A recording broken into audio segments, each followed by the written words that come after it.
दोस्तों, बाइबल ही सच्चा क्यों? क्या सच में बाइबल सत्य है? तो सुनिए ध्यान से। और यदि आप सत्य जानना चाहते हैं तो कमेंट में केवल एक शब्द लिख दीजिए, सत्य या आमीन। आज इस समय जब आप मुझे सुन रहे हैं तो एक पल के लिए अपने आसपास की दुनिया के शोर को भूल जाइए और अपने अंदर झांक कर देखिए। ये दुनिया कितनी अजीब है ना। हम एक ऐसी धरती पर रह रहे हैं जो अनंत ब्रह्मांड में एक छोटे से नीले कण जैसी है। हम हर दिन जागते हैं, भागते हैं, संघर्ष करते हैं और एक दिन इस दुनिया से चले जाते हैं। लेकिन हर इंसान के दिल के किसी गहरे कोने में एक सवाल हमेशा गूंजता रहता है कि आखिर ये सब क्यों है? मैं कौन हूं? मुझे किसने बनाया है? और मृत्यु के बाद क्या होगा? इन्हीं सवालों के जवाब ढूंढने के लिए इंसान ने हजारों साल पहले से आसमान की तरफ देखना शुरू किया। और इसी खोज का नतीजा है कि आज पूरी दुनिया में हजारों धर्म हैं, लाखों देवी देवता हैं, अनगिनत धार्मिक किताबें हैं और हर गली नुक्कड़ पर कोई ना कोई ऐसा गुरु या मार्गदर्शक बैठा है जो ये दावा करता है कि मोक्ष या स्वर्ग का असली रास्ता सिर्फ उसके पास है। जब एक आम इंसान जो सुबह से शाम तक अपनी जिंदगी की उलझनों में फंसा है, इस बाजार में खड़ा होता है तो वो पूरी तरह से भ्रमित हो जाता है। वो सोचने लगता है कि जब हर कोई खुद को सच्चा कह रहा है तो फिर असली सच्चाई क्या है? क्या सब सच है या सब झूठ है? या फिर इन हजारों की भीड़ में कोई एक ऐसा है जो वास्तव में उस अनंत परमेश्वर की आवाज है? आज मैं आपको कोई मनगढ़ंत कहानी नहीं सुनाने वाला हूं। आज मैं किसी भावनाओं या अंधे विश्वास की बात नहीं करूंगा। आज हम उन कठोर तथ्यों, इतिहास, विज्ञान और उन अचूक प्रमाणों की गहराई में उतरेंगे जो ये साबित करते हैं कि दुनिया की लाखों किताबों के बीच सिर्फ और सिर्फ बाइबल ही परमेश्वर का वो जीवित और अटल वचन है जिसे झुठलाया नहीं जा सकता। अगर आप सच में उस परम सत्य की तलाश में हैं, तो आज का ये संदेश आपके जीवन की दिशा बदल देगा। सबसे पहले इस किताब की बनावट और इसके इतिहास को समझना बहुत जरूरी है। दुनिया की लगभग हर महान धार्मिक या दार्शनिक किताब किसी एक व्यक्ति के दिमाग की उपज होती है। किसी एक इंसान ने पहाड़ पर बैठकर ध्यान लगाया, उसे कुछ महसूस हुआ, उसने उसे पन्नों पर उतार दिया और एक नई विचारधारा ने जन्म ले लिया। लेकिन जब हम बाइबल की बात करते हैं तो इसका निर्माण ही अपने आप में दुनिया का सबसे बड़ा और अकल्पनीय चमत्कार है। बाइबल कोई साधारण किताब नहीं है जिसे कुछ महीनों या सालों में लिख दिया गया हो। ये 66 अलग अलग किताबों का एक पूरा पुस्तकालय है। और सबसे हैरानी की बात यह है कि इसे किसी एक व्यक्ति ने नहीं लिखा। इसे लगभग 1500 सालों के एक बहुत लंबे कालखंड में 40 अलग अलग लोगों ने लिखा है। जरा इस बात की गहराई को महसूस कीजिए। 1500 साल एक बहुत लंबा समय होता है जिसमें कई पीढ़ियां जन्म लेकर खत्म हो जाती हैं, साम्राज्य बनते हैं और मिट जाते हैं। इन 40 लेखकों में कोई समानता नहीं थी। इनमें से कोई राजा दाऊद और सुलेमान की तरह सोने के महलों में रहता था, तो कोई दानियल की तरह दूसरे देश में बंदी था। कोई पतरस की तरह अनपढ़ और साधारण मछुआरा था, तो लूका की तरह एक बहुत ही पढ़ा लिखा और काबिल डॉक्टर था। कोई आमोस की तरह जंगल में भेड़ें चराने वाला साधारण सा चरवाहा था, तो यहोशू की तरह एक महान सेनापति था। ये लोग दुनिया के अलग अलग हिस्सों में पैदा हुए। इन्होंने इसे 3 अलग अलग महाद्वीपों यानी एशिया, अफ्रीका और यूरोप में बैठकर लिखा। उन्होंने इसे 3 बिल्कुल अलग अलग भाषाओं, इब्रानी, अरामी और यूनानी में लिखा। उनके हालात अलग थे, उनके सोचने का तरीका अलग था और सबसे बड़ी बात, वे कभी एक दूसरे से मिले भी नहीं थे। अब एक बहुत ही साधारण सा तर्क लगाइए। अगर आज के समय में हम दुनिया के 10 सबसे ज्ञानी लोगों को एक कमरे में बिठा दें और उनसे कहें कि परमेश्वर, पाप और मृत्यु के बाद के जीवन पर अपने विचार लिखें, तो क्या होगा? उन 10 लोगों के विचारों में ही जमीन आसमान का फर्क आ जाएगा। कोई कहेगा परमेश्वर आकार में है, कोई कहेगा निराकार है, कोई कहेगा पाप कुछ नहीं होता, सब मन का वहम है। उनके बीच कभी सहमति नहीं बन पाएगी। तो फिर ये कैसे संभव है कि 1500 सालों के अंतराल में 3 अलग अलग महाद्वीपों में रहने वाले 40 लोग, जिनका आपस में कोई संपर्क नहीं था, वे एक ऐसी किताब लिख दें जिसमें उत्पत्ति के पहले पन्ने से लेकर प्रकाशित वाक्य के आखिरी पन्ने तक एक भी बात एक दूसरे को नहीं काटती? पूरी की पूरी 66 किताबें सिर्फ एक ही कहानी, एक ही विषय और एक ही उद्धारकर्ता की ओर इशारा करती हैं। ये इंसान के बस की बात नहीं है। कोई भी तर्कशील व्यक्ति जब इस सच्चाई को देखता है तो उसे ये मानना ही पड़ता है कि इन 40 लोगों के हाथ भले ही अलग अलग थे, उनके सोचने का तरीका भले ही अलग था, लेकिन उनके दिमाग को नियंत्रित करने वाला और उन्हें प्रेरणा देने वाला लेखक सिर्फ एक ही था, और वो था परमेश्वर का अपना पवित्र आत्मा। इसी कारण से बाइबल इंसानों के विचारों का संग्रह नहीं, बल्कि परमेश्वर का अपना वचन है। लेकिन लोग अक्सर कहते हैं कि हम सिर्फ इस आधार पर कैसे मान लें? क्या इसका कोई ठोस और वैज्ञानिक प्रमाण है? तो आइए उस प्रमाण की बात करते हैं जिसके सामने दुनिया का बड़े से बड़ा नास्तिक भी निरुत्तर हो जाता है। और वो प्रमाण है बाइबल की भविष्यवाणियां। दुनिया में बहुत से लोग भविष्य बताने का दावा करते हैं और बहुत सी किताबों में भविष्य की बातें लिखी होने का दावा किया जाता है। लेकिन जब आप उन तथाकथित भविष्यवाणियों को पढ़ते हैं तो वे इतनी गोलमोल और अस्पष्ट होती हैं कि उन्हें किसी भी घटना पर फिट किया जा सकता है। जैसे कोई कह दे कि आने वाले समय में एक बहुत बड़ा युद्ध होगा या एक महान राजा पैदा होगा। ये कोई भविष्यवाणी नहीं है, ये तो इतिहास का एक सामान्य चक्र है जो हर युग में होता है। लेकिन बाइबल भविष्यवाणियों के मामले में ऐसा रिस्क उठाती है जो दुनिया की कोई किताब नहीं उठा सकती। बाइबल का लगभग 27% हिस्सा सिर्फ भविष्यवाणियों से भरा पड़ा है और ये भविष्यवाणियां नाम, जगह, समय और बिल्कुल सटीक घटनाओं के साथ की गई हैं और इतिहास गवाह है कि वे एक एक करके ठीक वैसे ही पूरी हुई जैसी वे लिखी गई थीं। उदाहरण के लिए यहेजकेल नबी ने बाइबल में उस समय की सबसे बड़ी व्यापारिक शक्ति टायर नाम के शहर के बारे में सदियों पहले एक खौफनाक भविष्यवाणी की थी। उसने साफ साफ लिखा था कि टायर नाम का ये महान शहर कई राष्ट्रों द्वारा तबाह किया जाएगा। नबी ने यह भी लिख दिया था कि उस शहर की मजबूत दीवारें और मीनारें गिरा दी जाएंगी, उसके पत्थर, लकड़ी और सारी धूम को उठाकर समुद्र के बीच में फेंक दिया जाएगा और वो जगह इतनी बंजर हो जाएगी कि वहां सिर्फ मछुआरे अपने जाल सुखाया करेंगे। ये बात उस समय बिल्कुल असंभव लगती थी क्योंकि टायर एक बहुत ही शक्तिशाली और सुरक्षित शहर था। लेकिन इतिहास के पन्नों को पलट कर देखिए, सदियों बाद सिकंदर महान ने उस शहर पर हमला किया।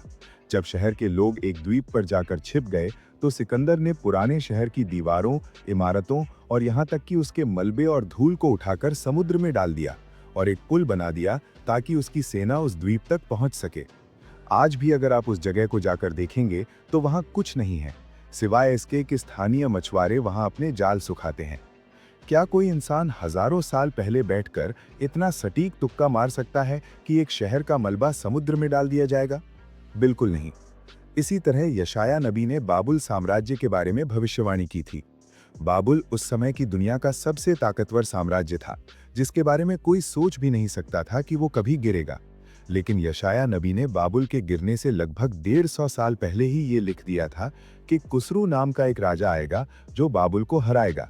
नबी ने कुसरू के पैदा होने से भी बहुत पहले उसका नाम लिख दिया था और इतिहास में ठीक वैसा ही हुआ। कुसरू महान नाम के फारसी राजा ने बिना युद्ध लड़े ही बाबुल पर कब्जा कर लिया।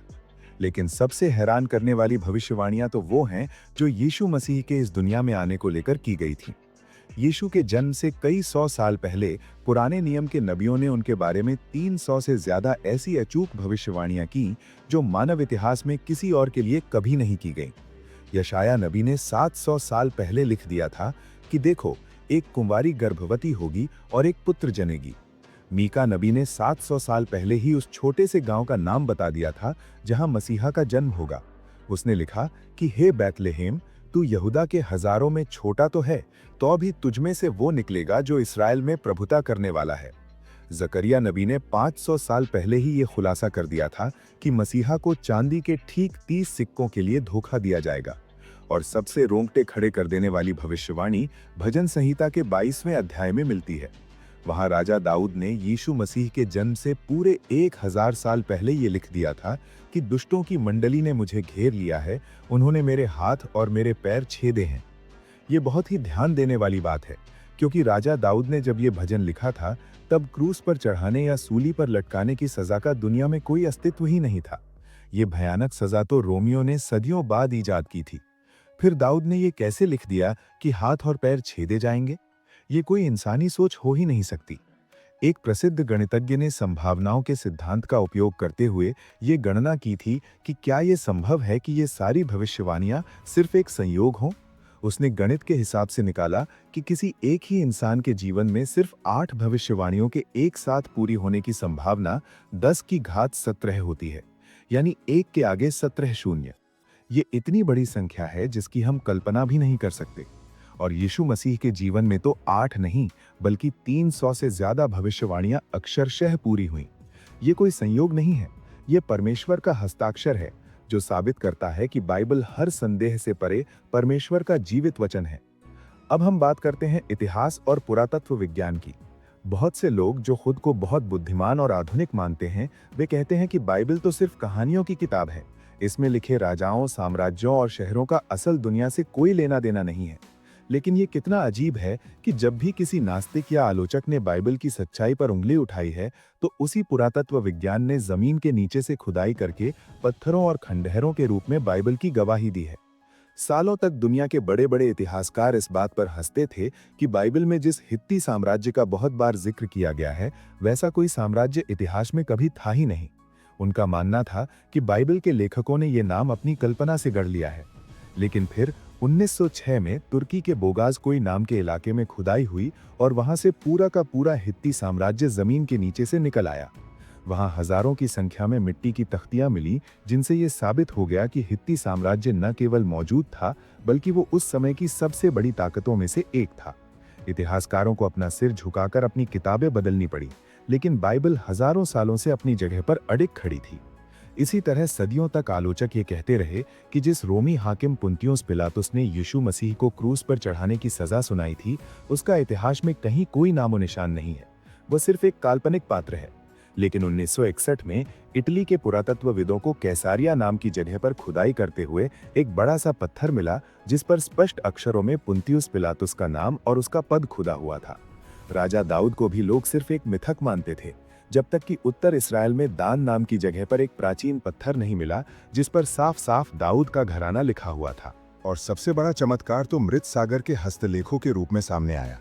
जो लोग ये आरोप लगाते थे कि 1500 या 2000 सालों में लोगों ने बाइबल के शब्दों को अपनी मर्जी से बदल दिया होगा, उन सब की बोलती तब बंद हो गई जब 1947 में एक बेदुइन चरवाहे को मृत सागर के पास कुमरान की गुफाओं में कुछ पुराने मटके मिले। जब उन मटकों को खोला गया तो उनमें से चमड़े और तांबे के रोल निकले, जिन पर पुराने नियम की किताबें लिखी हुई थीं। जब कार्बन डेटिंग से उनकी जांच की गई तो पता चला कि वो आज से लगभग 2000 साल पुरानी बाइबल की प्रतियां थीं। आलोचकों को लगा कि अब तो बाइबल की पोल खुल जाएगी। उन्होंने उन 2000 साल पुराने ग्रंथों को आज की आधुनिक बाइबल से मिलाना शुरू किया। लेकिन जब नतीजे आए तो विज्ञान की दुनिया सन्न रह गई। वो प्राचीन हस्तलेख आज की बाइबल के साथ 99.5% एक समान थे। जो 0.5% का मामूली सा अंतर था, वो सिर्फ कुछ शब्दों की स्पेलिंग का था, जिससे वाक्य का कोई अर्थ नहीं बदलता था।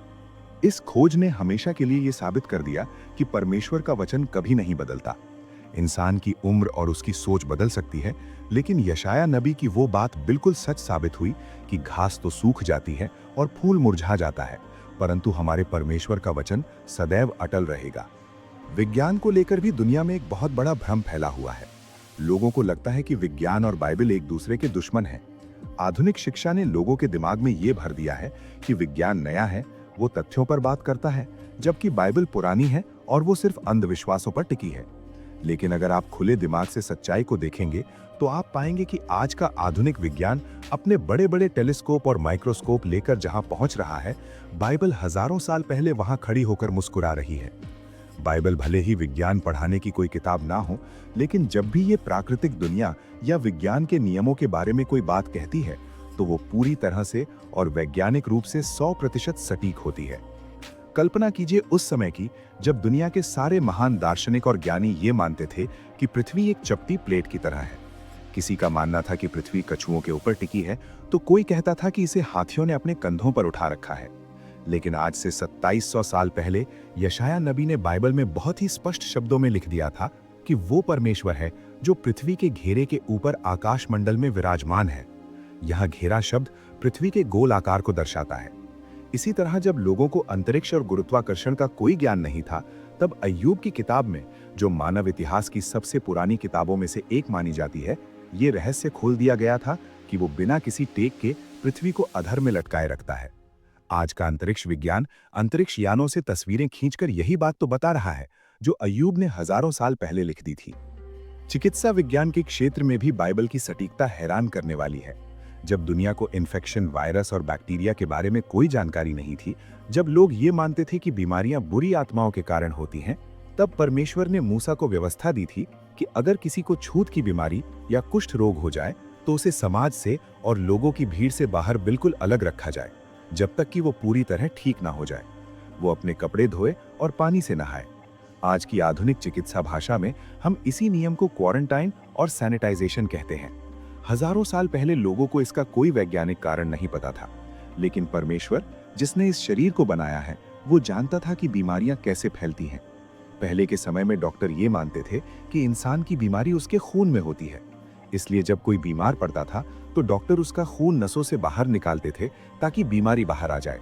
अमेरिका के पहले राष्ट्रपति जॉर्ज वॉशिंगटन की मृत्यु भी इसी गलत इलाज के कारण हुई थी, क्योंकि डॉक्टरों ने उनका बहुत सारा खून शरीर से निकाल दिया था। लेकिन बाइबल ने 3500 साल पहले लैव्य व्यवस्था की किताब में साफ साफ शब्दों में लिख दिया था कि शरीर का प्राण लहू में रहता है। आज हम जानते हैं कि खून ही हमारे शरीर के हर हिस्से में ऑक्सीजन और पोषक तत्व पहुंचाता है, और खून के बिना जीवन असंभव है। विज्ञान सिर्फ उन प्राकृतिक नियमों की परतें खोल रहा है जिन्हें परमेश्वर ने दुनिया बनाने के समय ही बाइबल में दर्ज कर दिया था। इतिहास, विज्ञान और भविष्यवाणियां, ये सब दिमाग को संतुष्ट करने वाले अकाट्य प्रमाण हैं। लेकिन अब हम उस सबसे गहरे सत्य पर आते हैं जो बाइबल को दुनिया की हर दूसरी धार्मिक किताब, हर दर्शन और हर विचारधारा से बिल्कुल अलग कर देता है। और यही वो हिस्सा है जो सीधे आपके दिल और आपकी रोजमर्रा की जिंदगी से जुड़ा है। जरा सोचिए, दुनिया के बाकी सभी धर्मों और विचारधाराओं का मूल संदेश क्या है? वे सब आपको नियमों की एक लंबी सूची थमा देते हैं। वे कहते हैं कि अच्छे काम करो, झूठ मत बोलो, चोरी मत करो, गरीबों की मदद करो, ध्यान लगाओ, तीर्थ यात्रा करो। और ये सब बातें सुनने में बहुत अच्छी लगती हैं। लेकिन ऐसा क्यों करना है? ताकि जब तुम्हारी मृत्यु हो तो तुम्हारे अच्छे और बुरे कर्मों को तराजू पर तौला जाए। और अगर तुम्हारे अच्छे कर्मों का पलड़ा भारी रहा तो शायद तुम्हें स्वर्ग या मोक्ष मिल जाए। यानी दुनिया का हर धर्म इंसान को ये सिखाता है कि उसे अपने कर्मों की, अपनी तपस्या की और अपनी अच्छाई की सीढ़ियां बनाकर खुद परमेश्वर तक पहुंचना है। लेकिन सच्चाई क्या है? सच्चाई ये है कि हम इंसान अंदर से पूरी तरह खोखले हैं। आज का युवा इसी खोखलेपन से जूझ रहा है। हम सुबह उठते हैं और सरकारी नौकरी या परीक्षाओं की तैयारी के उस अंतहीन लूप में फंस जाते हैं जहां सालों साल बीत जाते हैं और कुछ हासिल नहीं होता। पढ़ाई के बीच में लिए गए गैप ईयर का भयानक तनाव, भविष्य को लेकर अनिश्चितता, रिश्तेदारों और समाज के चुभने वाले ताने, आर्थिक तंगी और अपने ही दोस्तों से मिलती तरह तरह की सलाहें इंसान को अंदर से तोड़ देती हैं। हम रिश्तों की उलझनों में उलझे रहते हैं। जातियों का भेद, परिवार का दबाव और सच्ची शांति की तलाश हमें कहीं चैन नहीं लेने देती। हम बाहर से दुनिया को बहुत अच्छे, बहुत समझदार और हंसते हुए चेहरे दिखा सकते हैं, लेकिन हमारे अंदर जो जलन है, जो लालच है, जो डर है, जो गंदे विचार हैं, उनका क्या? हम लाख कोशिश कर लें, हम कभी भी पूरी तरह पवित्र नहीं हो सकते। परमेश्वर, जो परम पवित्र और सच्चा न्याय करने वाला है, वो हमारे पापों को यूं ही अनदेखा नहीं कर सकता। अगर एक साफ पानी के गिलास में सिर्फ एक बूंद जहर गिर जाए तो क्या आप उसे पिएंगे? बिल्कुल नहीं। तो फिर हमारे चंद अच्छे काम हमारे अंदर भरे हुए उस जन्मजात पाप को कैसे धो सकते हैं? बाइबल बड़ी स्पष्टता से कहती है कि सबने पाप किया है और परमेश्वर की महिमा से रहित हैं, और पाप की सजा सिर्फ और सिर्फ मृत्यु है। और ठीक ये इसी जगह पर बाइबल का वो सुसमाचार आता है जो इंसान की सोच से परे है। बाइबल ये नहीं कहती कि तुम्हें अपने दम पर परमेश्वर तक पहुंचना है। बाइबल ये रहस्य खोलती है कि जब इंसान अपनी किसी भी कोशिश, किसी भी तपस्या और किसी भी अच्छाई से परमेश्वर तक नहीं पहुंच सका, तो परमेश्वर खुद स्वर्ग छोड़कर इस दर्द से भरी दुनिया में इंसान को बचाने के लिए नीचे आ गया। यीशु मसीह के रूप में परमेश्वर ने वो जीवन जिया जो हम कभी नहीं जी सकते थे। वो पूरी तरह पवित्र और निष्कलंक रहे, और सबसे बड़ी बात, उन्होंने क्रूस पर भयानक दर्द सहकर वो सजा अपने ऊपर ले ली जिसके असली हकदार हम थे। दुनिया के सारे धर्म कहते हैं कि करो, ये करो, वो करो, तब बचोगे। लेकिन बाइबल कहती है कि सब कुछ हो चुका है। यीशु मसीह ने क्रूस पर अपनी जान देकर तुम्हारे पापों की कीमत चुका दी है। अब तुम्हें अपना उद्धार अपने कर्मों से नहीं खरीदना है। बाइबल कहती है कि विश्वास के द्वारा अनुग्रह ही से तुम्हारा उद्धार हुआ है, और ये तुम्हारी ओर से नहीं वरन परमेश्वर का दान है, और न कर्मों के कारण, ऐसा न हो कि कोई घमंड करे। ये दुनिया का सबसे महान प्रेम है। आपको सिर्फ पश्चाताप करना है और यीशु मसीह को अपने जीवन के उद्धारकर्ता के रूप में ग्रहण करना है। एक किताब सच्ची है या नहीं, इसका सबसे बड़ा और अंतिम प्रमाण ये होता है कि वो इंसानों के जीवन पर क्या असर डालती है। आप कोई बड़ी दार्शनिक किताब पढ़कर अच्छे विचारक बन सकते हैं। आप गणित की किताब पढ़कर विद्वान बन सकते हैं, लेकिन सिर्फ बाइबल ही वो जीवित वचन है जिसे पढ़कर एक खूंखार अपराधी, एक नशे में डूबा हुआ इंसान या पूरी तरह से निराश और हार चुका व्यक्ति पल भर में एक नया इंसान बन जाता है। इतिहास ऐसे लाखों लोगों की गवाहियों से भरा पड़ा है जो आत्महत्या करने जा रहे थे, जिनका परिवार और रिश्ते पूरी तरह टूट चुके थे, जिन्हें समाज ने नकार दिया था, लेकिन जैसे ही उन्होंने आंसू भरी आंखों से बाइबल को खोला और यीशु मसीह के प्यार को महसूस किया, उनके अंदर की सारी गंदगी और सारा दर्द हमेशा के लिए खत्म हो गया। बाइबल इब्रानियों की किताब में कहती है कि परमेश्वर का वचन जीवित और प्रबल और हर एक दोधारी तलवार से भी बहुत तेज है। ये कोई आम स्याही और कागज से छपी किताब नहीं है। ये सीधे आपकी आत्मा को चीरकर आपसे बात करती है। ये आपके उन टूटे हुए हिस्सों को जोड़ती है जिन्हें दुनिया का कोई डॉक्टर या कोई गुरु नहीं जोड़ सकता। जब आप जीवन की संधि दौड़ में थक जाते हैं, जब आपको लगता है कि आप अपनी परीक्षाओं, अपनी आर्थिक समस्याओं और अपने टूटे हुए रिश्तों के बोझ तले दब गए हैं, तब दुनिया का कोई मोटिवेशनल स्पीकर आपको सच्ची शांति नहीं दे सकता। लेकिन बाइबल का परमेश्वर आज आपसे बात कर रहा है। वो कहता है कि हे सब परिश्रम करने वालों और बोझ से दबे लोगों, मेरे पास आओ, मैं तुम्हें विश्राम दूंगा। ये बाइबल आपके स्वर्ग के पिता का आपके नाम लिखा हुआ एक प्रेम पत्र है। यह आपके जीवन की हर उलझन का सच्चा मैनुअल है। अगर आपने आज तक इस किताब को सिर्फ एक धर्म की किताब समझकर इससे दूरी बनाए रखी है, तो मेरी आपसे ये विनती है कि आज ही इसे पढ़ना शुरू करें। यह आपके दिल के उन सारे सवालों के जवाब देगी जो आपको रातों को सोने नहीं देते। इस सच्चाई को जानिए, क्योंकि यीशु ने कहा है कि तुम सत्य को जानोगे और सत्य तुम्हें स्वतंत्र करेगा।